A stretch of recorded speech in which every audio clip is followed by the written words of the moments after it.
우리가 지금 요한복음을 설교하고 있습니다. 요한복음 신학자들은 1장부터 12장까지는 주로 대중 앞에서 어느 불특정이 아니라 다수인 모든 사람들 앞에서 설교하신 내용이 1장부터 12장까지의 내용입니다. 13장부터는 특별히 6월절이 지난 후에 예수님 마지막 돌아가시기 전 일주일 동안의 사건을 21장까지 기록했습니다. 일주일 동안의 사건입니다. 고난받으시고 죽으시고 또 부활하신 그 사건의 내용이 요한복음 13장부터 기록되어 있습니다. 그래서 어떤 신학자는 말하기를 1장부터 12장까지는 성경으로 말하면 성소다, 성소.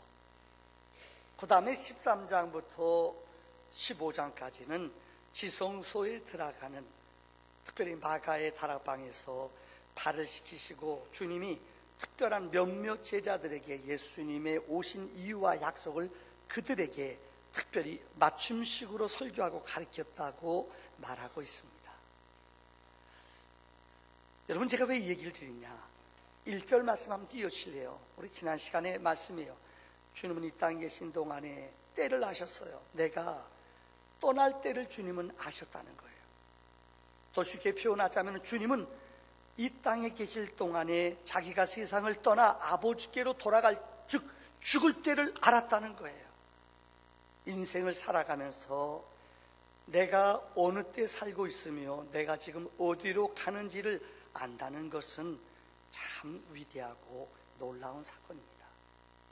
어떤 사람은 인생의 목적이, 인생을 살아가는 목적이 인생에 세 가지 질문이 있다고 말했어요.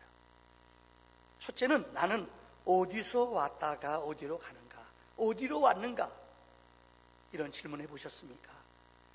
유행가 가사처럼 우리는 돛없이 아무 때서 아무 데나 왔다 아무 데로 우연히 왔다 가는 걸까요? 그렇지 않아요.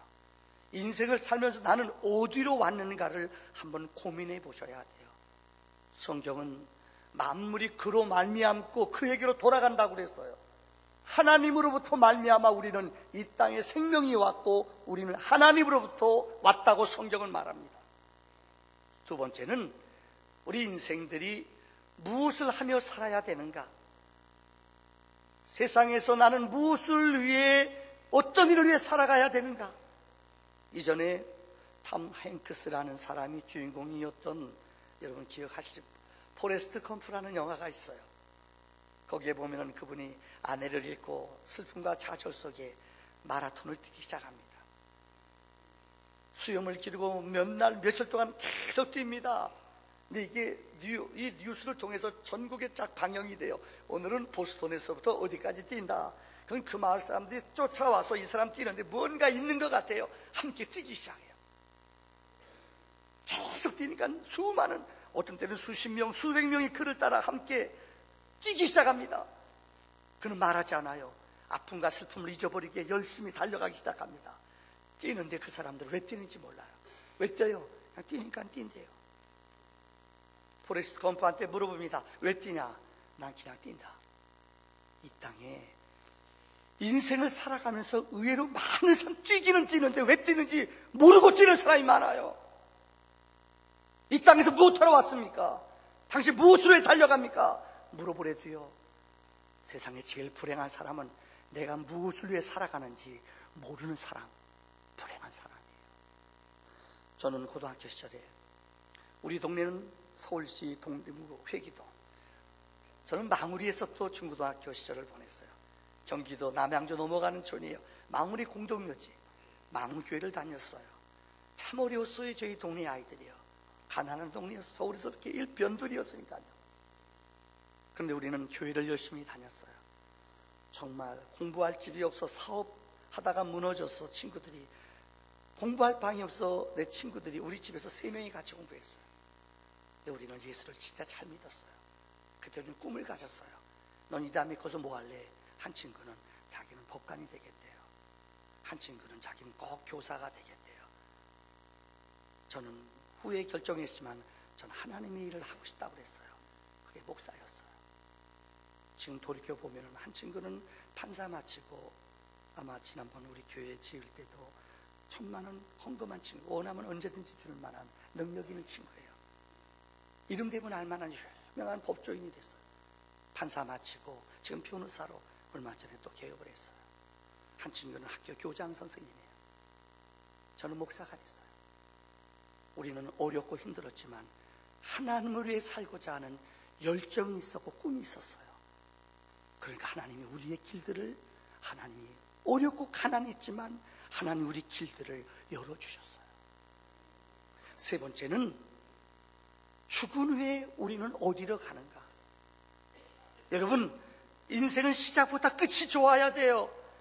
갈 길이 없는 사람처럼 아무리 많은 걸 가졌고 힘이 있어도 갈 방향을 모르는 사람은 점점 죽음이 무섭고 두렵습니다. 근데 성경은 우리에게 말해요. 한 번 사는 것은 정해진 이치지만은 죽은 후에는 심판이 있다고 했어요. 예수를 믿는 사람이건 믿지 않는 사람이건 다시 우리는 육과 영이 만납니다. 근데 예수를 믿는 사람들은 영원한 하나님의 약속, 생명의 부활로 다시 태어나 천국으로 갑니다. 그러나 예수를 모르는 사람들은 심판의 부활, 영원한 지옥에 가기 위해서 부활한다고 성경은 말합니다. 오늘 특별히 이 땅에 태어난 사람 가운데 가장 저주스럽고 부끄러운 사람이 있습니다. 오늘 13장 2절에 나오는 가롯 유다라는 사람입니다. 예수님의 12제자, 예수님이 이 땅에 계신 동안 12명의 제자를 양육했습니다. 그 가운데 우리가 알다시피 11명의 제자는 한마디로 스펙이 없고 빽이 없고 배운 것이 없는 대부분 갈릴리 사람들입니다. 북쪽, 해변가, 어부, 세리, 세상 사람들이 누구도 알아주는 사람 한 사람도 없어요. 근데 12명의 제자 가운데 제일 스펙이 좋고 잘나고 제일 똑똑한 제자가 있어요. 가롯 유다입니다. 여러분, 유다는 남쪽 사람이에요. 예루살렘 근처 가롯이라는 지역에서 태어났어요. 그는 공부도 제일 많이 했어요. 세리가 있었지만, 돈 많은 사람도 있었지만 12명의 제자들이 움직일 때에 그들의 헌금, 그들의 예산을, 재정을 담당했던 사람이 가롯 유다예요. 근데 그는 아십니까? 예수님을 판 자, 가장 비극적인, 주님이 그를 향해 뭐라는 줄 아세요? 너는 세상에서 나지 않으면 좋을 뻔했다. 이것보다 더 저주스러운 이름이 어디 있어요? 오늘 12절에 가룟 유다는 가장 불행한 사람으로 기록되어 있어요. 오늘 이 가룟 유다의 영적인 교훈을 통해 믿음의 반면교사가 있기를 바랍니다. 자, 첫째는 유다는 예언이 성취된 사람입니다. 유다는 임의로 온 게 아니에요. 성경에 예수님께서 구약 성경에 유다가 올 것을 친히 말씀하셨고 나를 팔 자가 있다고 말씀했습니다. 요한복음 17장을 읽다 보면 17장은 특별히 긴 절이에요. 가만히 그 내용을 모르고 읽으면 재미가 없어요. 17장에 보면 주님께서 기도하신 내용이 기록되어 있어요. 그 기도의 내용이 크게 세 가지입니다. 첫째는 자신을 위해서 예수님이 기도했어요. 자기 자신을 위해서. 둘째는 제자들을 위해서, 한 걸음 더 나아가 우리 믿는 성도들을 위해서 주님이 우리가 유혹받지 않고 영적으로 흔들리지 않게 해달라고 우리를 위해서 기도하셨어요. 셋째는 교회를 위해서 기도하셨어요. 다시 말합니다. 17장에 보면 예수님께서 기도하신 내용이 세 가지가 있는데, 첫째는 자기 자신을 위해 기도했어요. 오늘 21세기의 리더십 가운데 하나는, 옛날에는 리더 잡으면 무조건 남을 위해 희생해 줄 줄 알고 남을 위해 헌신해 주는 게 위대한 리더자예요. 근데 요즘은 리더자가 바뀌어요. 내 자신을 관리를 잘해야 돼요. 아무리 남에게 좋은 일 해주고 남을 유익을 해줘도 내가 관리가 안 돼요. 내가 컨트롤이 안 돼요. 그럼 어떻게 돼요? 감옥 속아요. 아무리 위대하고 능력이 있어도 나를, 내 자신을 잘 돌볼 줄 알아야 돼요. 그래서 주님은 한적한 곳에 가서 기도하신 내용 가운데 우리가 요한복음 17장을 보더라도 주님은 자기 자신이 하나님의 뜻을 알고 하나님의 뜻대로 살기 위해서 몸부림치며 아버지 앞에 기도했다는 거예요. 여러분, 나 자신을 위해 기도하는 제목, 나 자신의 영적인 영성을 위해서 흔들리지 않도록 내 믿음 안에, 내 성령 안에 거하도록 기도하는 것 너무 중요한 거예요. 두 번째는 제자들을 위해서, 성도들을 위해 기도했어요. 셋째는 교회를 위해 기도했어요. 지난주에 읽은 책 가운데 이재철 목사라는 분이 있어요. 고은하 연예인이죠. 영화배우 고은하 씨 남동생이에요. 이분이 주님의 교회라는 교회 개척하고 정신요구에서 정말 엄청나게 많은 분이 모였어요. 근데 한 10년 딱 사역하고 그는 떠났어요. 그 후에 돌아와서 지금 백준영 지형 교회라고 있어요. 합정동에 가면은 양아진이라는데, 양아진에 우리 외국인들 선교사들이 묻힌 무덤 아니에요. 거기에 기념관이 있는데 그곳에서 목회하고 있어요. 근데 정말 구름대같이 사람들이 많이 몰려들어요. 이분이 글 쓰는 재주가 있어요. 그분이 요즘 글을 쓴 것 가운데 이런 재밌는 내용이 있어요. 기도를 잘하기 원하느냐, 기도의 깊이와 은혜를 체험하기 원하느냐. 아마 누구나 여러분 가운데 기도 잘하고 싶은 소원이 다 있을 거예요. 그래서 그분이 이렇게 말하고 있어요. 기도를 더 깊이 하고 싶고 더 영적으로 하나님과 깊이 교제하고 싶으냐, 그럼 기도에 등장하는 인물을 많이 만들어라. 이게 무슨 말입니까?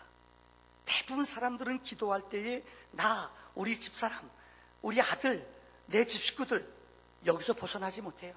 대부분 등장인물들이 5명 이하래요. 여러분 보세요. 우리가 기도하는 것 가운데 여러분 기도의 등장인물들이 몇 분이세요? 아마 5분 못 넘을 거예요. 아주 정 많은 사람 6, 7명 될 거예요. 근데 이분이 최소한 기도의 등장인물이 10명 이상 되라. 10명 이상을 내가 중보로 품으며 기도하라는 거예요. 10명의 사람들을 내가 기도 가운데 생각나며 기도하라는 거예요. 그러면 내 기도의 넓이가, 기도의 은혜가, 기도의 감격이, 기도의 비밀이 놀랍도록 일어난다는 거예요. 할렐루야. 맞아요. 오늘 본문의 주님께서는 보세요.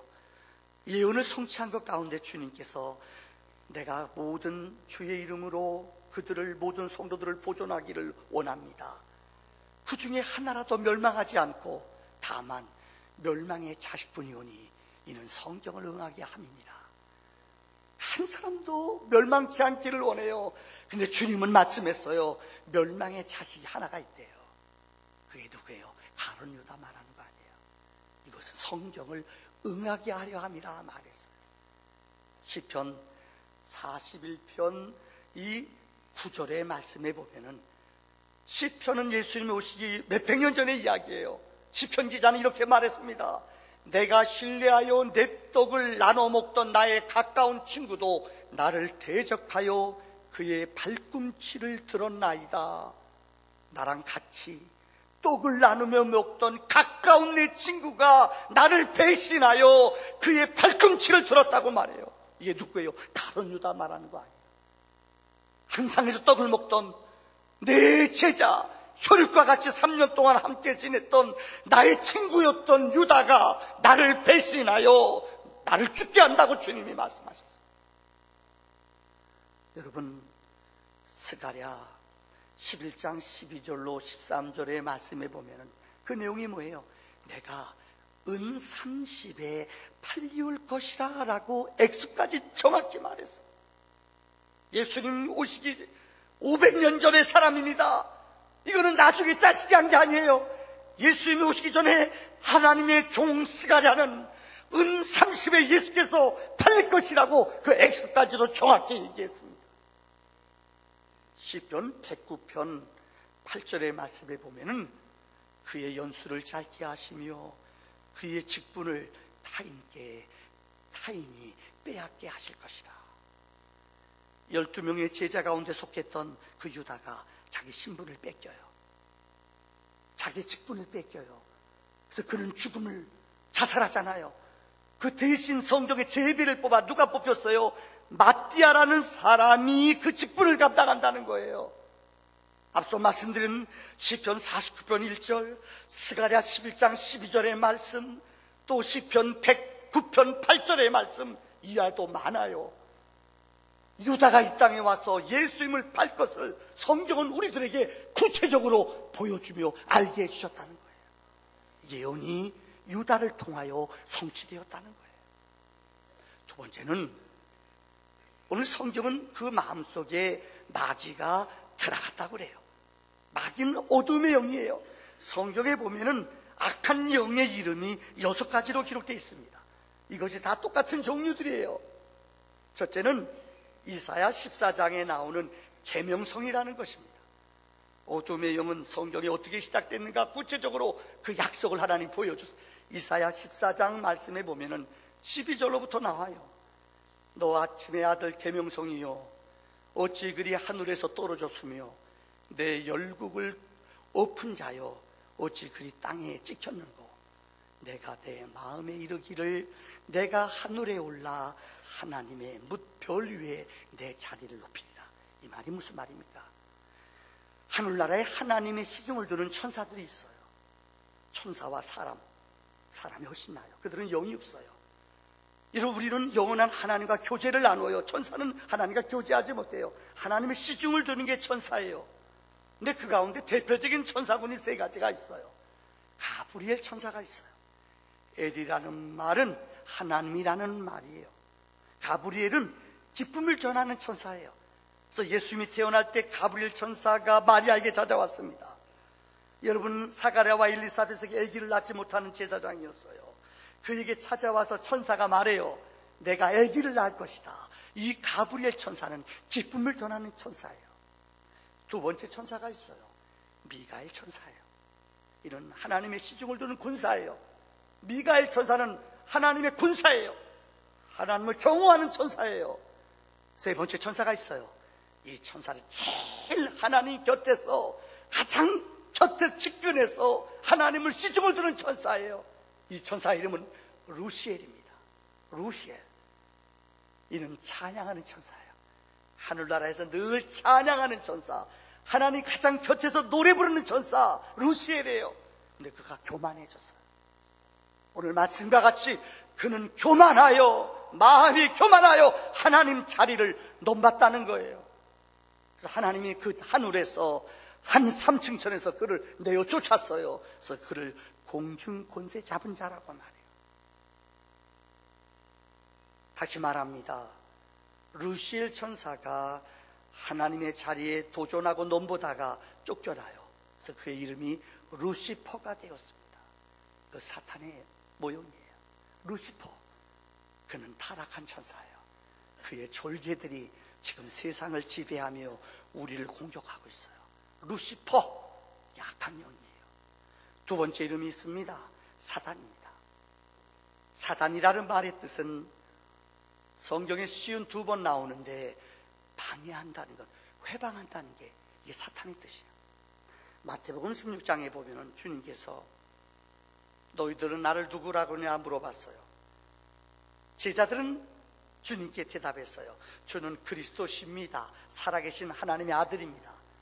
야, 성경에 주님이 그 기쁜 소식을 듣고 비로소 그때부터 내가 고난을 당하고 십자가에 죽을 것을 비로소 그때부터 가르쳐 주셨어요. 내가 죽을 것이다. 내가 고난 당할 것이다. 이때 베드로가 나서서 뭐라는지, 주님, 어떻게 주님이 고난을 당해요? 어떻게 주님이 죽어요? 안 돼요. 죽을 수 없어요. 주님이 내가 친히 죽을 것이다. 내가 십자가에 못 박혀 죽을 것이다. 고난 당할 것이다. 이때 베드로가 나서서 안 된다는 거예요. 그때 주님이 베드로를 향하여 사탄아 물러가라. 너는 하나님이 하시는 일들을 알지 못하느냐? 하나님이 하시는 일들을 너는 기억하지 못하느냐? 예수님이 땅에 왜 오셨어요? 우리 위해 오셨어요. 왜 죽으셨어요? 우리 위해 죽으셨어요. 예수님이 이 땅에 오셔서 죽어야만이 우리가 살아나요. 예수님이 십자가에 죽어야만이 우리의 죄가 사함받아요. 우리의 죄값을 치러요. 근데 이것을 베드로는 알지 못했어요. 그때 주님이 이렇게 말해요. 사탄아 물러가라. 너는 하나님이 하시는 일들을 알지 못하느냐? 하나님의 일을 방해하는 베드로를 향하여 주님께서는 사탄아 물러가라 말씀하셨어요. 여러분, 사탄은 하나님의 거룩한 일을 방해해요. 사탄은 하나님의 일을 회방할 뿐만 아니라 신자들을 하나님의 거룩한 자리에서 뺏어가려고 해요. 세 번째는 마귀라는 단어가 성경에 35번 나와요. 마귀는 따라합니다. 비방하는 자. 계속 수근수근거리며 사람들을 이간질시켜요. 마귀는 비방해요. 아무리 좋은 일을 하고 선한 일, 악한 일을 하는 사람은 건드리지도 않아요. 자기 편인데 못하러 건드려요. 근데 진리 안에 사는 사람, 빛 가운데 사는 사람, 은혜 안에 사는 사람 뒤에서 계속 수근수근거리며 비방해요. 계속 우리의 마음을 나누게 해요. 이게 마귀가 하는 일이에요. 우리를 죽이려고 그래요. 멸망시키려고 그래요. 하나님과 이간질시켜요. 속이는 자예요. 이게 뭐냐? 마귀가 하는 일이에요. 네 번째는 성경에 옛 뱀이라고 말했어요. 요한계시록 12장 9절에 보면은 옛 뱀 곧 마귀라 사탄이라고도 하여 온 천하를 꿰는 자예요. 꿰는 게 뭐예요? 자기 편을 만들어요. 자꾸만 편 만드는 사람. 조종형이라고 해요. 이걸 영적인 단어로 조종을 해요. 내가 꼭 우두머리 돼야 되고 내 중심 돼야지요. 내 중심이 벗어나면은 견디질 못해요. 이게 조종하는 영이에요. 이게 속이는 거예요. 편을 만들어요. 자꾸만 편 만드는 것은 마귀가 좋아하는 거예요. 우리 교회는 무슨 파다, 우리 교회는 개척파다, 우리는 무슨 파다. 잘 들어요. 여기 못 돌아가는 사람 왕따 돼요.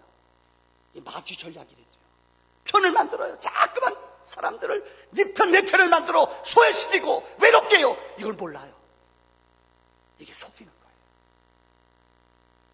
다섯 번째는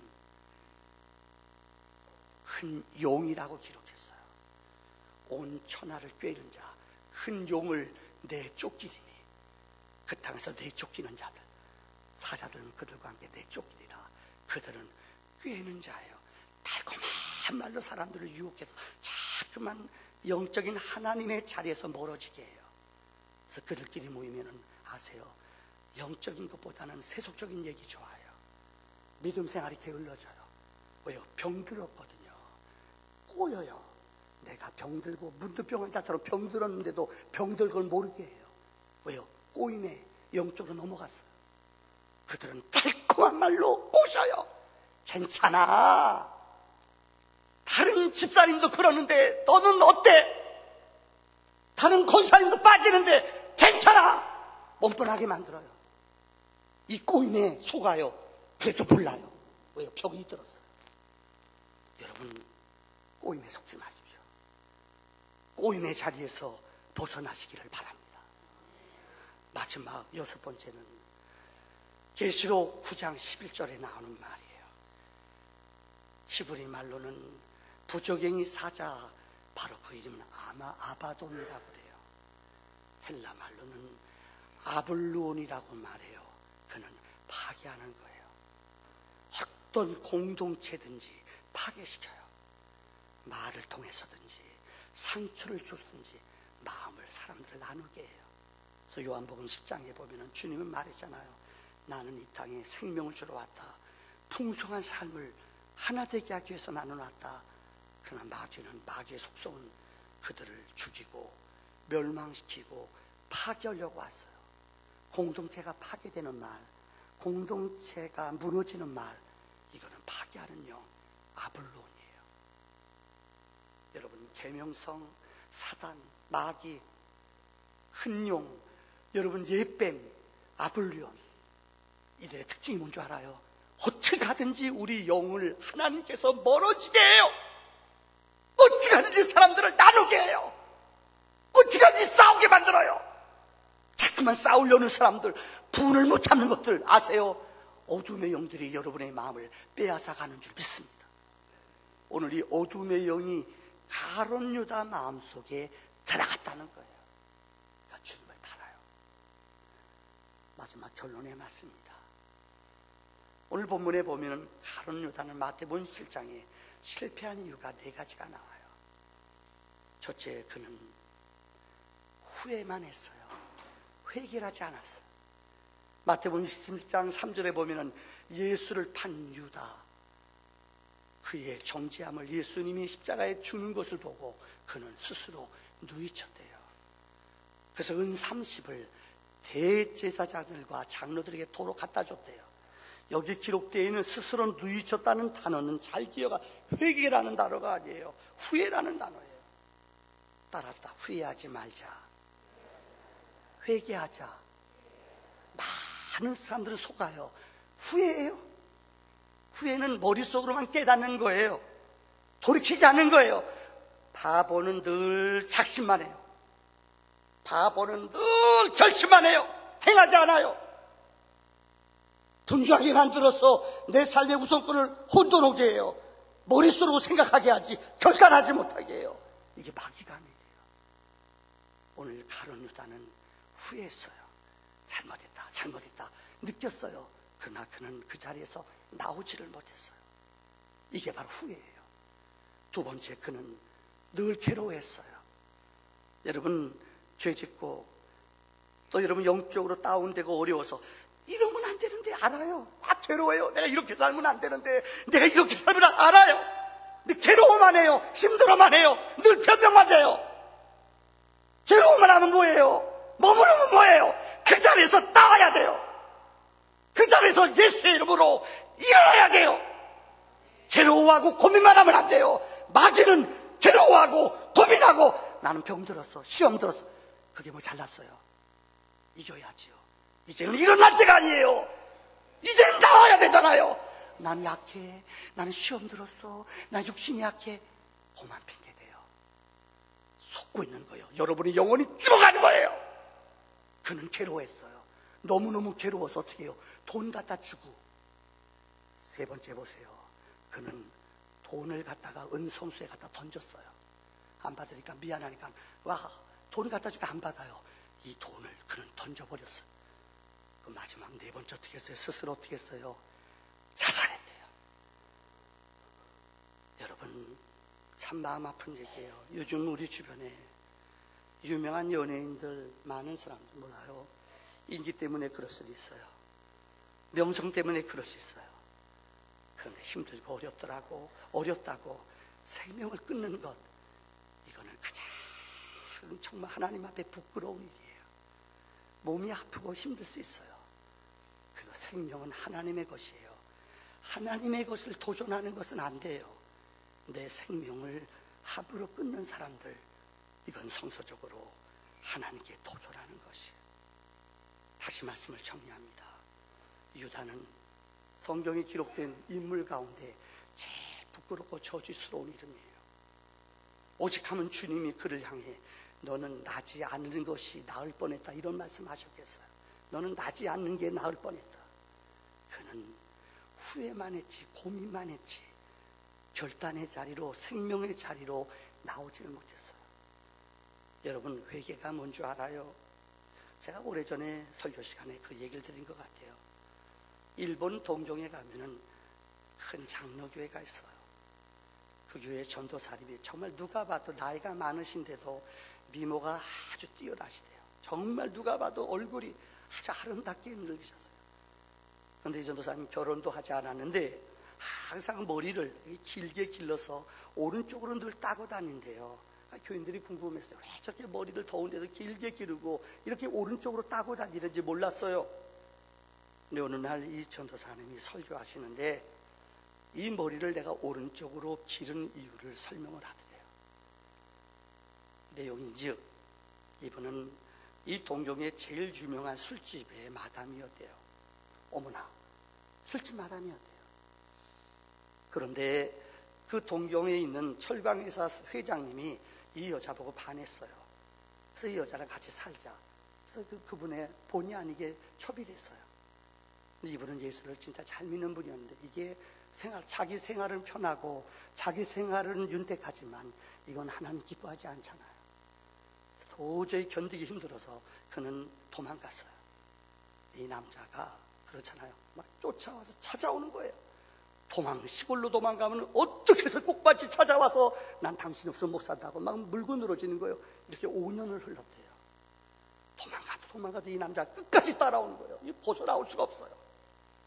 어느 날 이 회장님이 퇴근해가지고 들어오는데 이 여자가 보니까는 문 열고 들어오는데요. 막 피가 막 그것에 막 자국이 너무 많아요.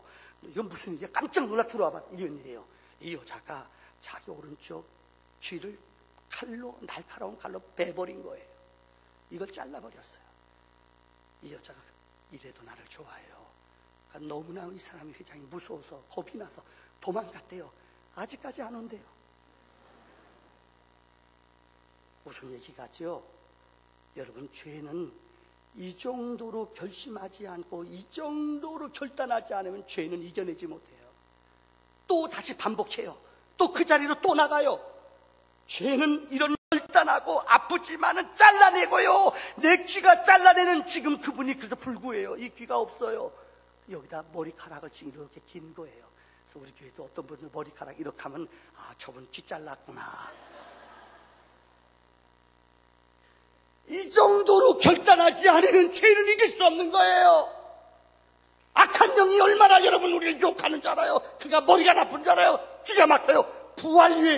부활하는 것 외에는 그는 다 흉내내요. 악한 영이 우는 사자같이 우리를 공격해와요. 마음을 나누게 하고요, 미워하게 하고, 너 병들었지, 너 약해, 너는 안 돼, 무능해, 우리에게 억압을 해요. 기억하십시오. 우리는 약해요. 우리는 부족해요. 그런데 예수의 이름, 내 능력으로, 내 힘으로 어둠의 영을, 귀신을, 마귀를 이길 수가 없어요. 예수의 보혈, 예수의 능력, 예수의 이름이 넉넉히 이기게 하시는 줄을 믿습니다. 요한일서 여러분 1장 9절의 말씀 보세요. 만일 우리가 우리의 죄를 자백하면 저는 미쁘시고 의로우사 우리 죄를 사하시며 우리를 모든 불의에서 깨끗하게 하시는 분이 예수의 피인 줄 믿습니다. 이사야 1장 여러분들 9절에 18절의 말씀을 보세요. 여호와께서 말씀, 오라 우리가 서로 변론하자. 너희 죄가 주홍 같을지라도 어떻게 해요? 눈과 같이 씌어져요. 여러분, 너희 죄가 진홍같이 붉을지라도 양털같이 시게 하시는 분이 있어요. 누가요? 예수의 피, 예수의 이름, 예수의 능력은 우리를 넉넉히 이기게 해주시는 줄을 믿습니다. 함께 찬양합시다.